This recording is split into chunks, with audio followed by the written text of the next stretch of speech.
it downfield. It is. Oh, it's caught. John Moran in the clutch. Oh, my word. Oh, my God. Deep to right field. Way up there. And way down the sideline. Jefferson. Another huge run. Jalen Red broke tackle. Stayed on his feet.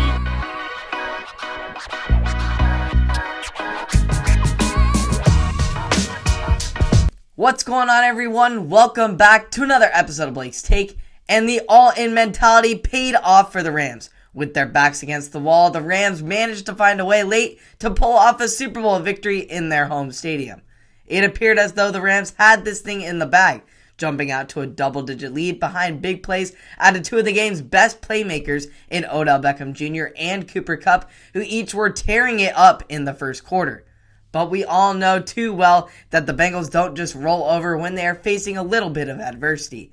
They got to the ground game going behind Joe Mixon in the second quarter, which allowed them to drive down the field and get the ball to Mixon, who got the Rams secondary to bite on a fake toss and then threw a dime to T. Higgins for a touchdown in the Super Bowl on his first career pass attempt. You can't make it up.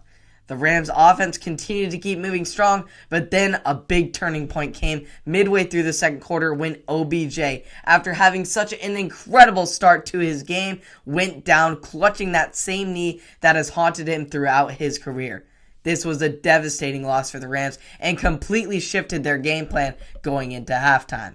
The Bengals came out like a lightning bolt in the second half as they scored on the first play from scrimmage thanks to a controversial 75-yard touchdown by T. Higgins on Jalen Ramsey. It was very uncharacteristic of Ramsey to give up such a big play. In fact, it was the biggest play he had given up in his entire NFL career. To his defense, though, there should have 100% been an offensive PI call on Higgins, who ripped Ramsey out of the way by his face mask to help him make the catch. Then, the defense kept the firepower going, picking off Matthew Stafford on his first attempt of the second half to put the Bengals in a position to extend their lead. But with a fired-up Aaron Donald in Joe Burrow's face, the Bengals were only able to settle for a field goal to keep it a one-score game. Both offenses would then struggle to find their footing for the majority of the rest of the half, as the Bengals were able to force the Rams into several 3-and-outs. The Bengals' momentum then hit a wall as the Rams' D-line really started to get after Joe Burrow, sacking him a record-setting 7 times and forcing him into a hurry on nearly all of his throws. Burrow and the Bengals tried to capitalize on the slim opportunities this stellar defense gave them, but they just weren't able to capitalize on much of anything after their initial second-half spark. So then, with 5 minutes left in the game, the Rams were down 20-16 and were given the ball and needed to put something together. Late in the game, in such an intense moment, there was only one guy on the field that Matthew Stafford could really trust wholeheartedly, and that guy was Cooper Kupp.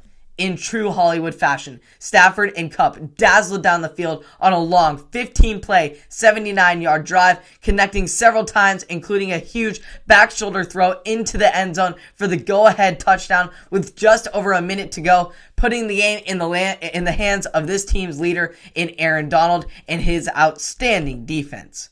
Joey B looked like he was going to get onto something with a big connection to Jamar Chase to put them near field late in the game. But then, after holding the Bengals on the next 3 downs, it was 4th and 1. Game on the line, and there was only one thing on number 99's mind.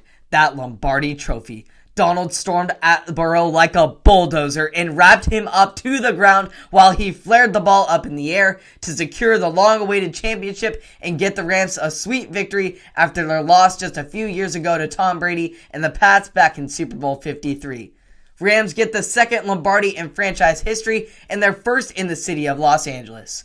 The Bengals, on the other hand, have their Cinderella story come short after an incredible playoff run that will be remembered for a long time, especially by fans like me who are loving the dark horse story.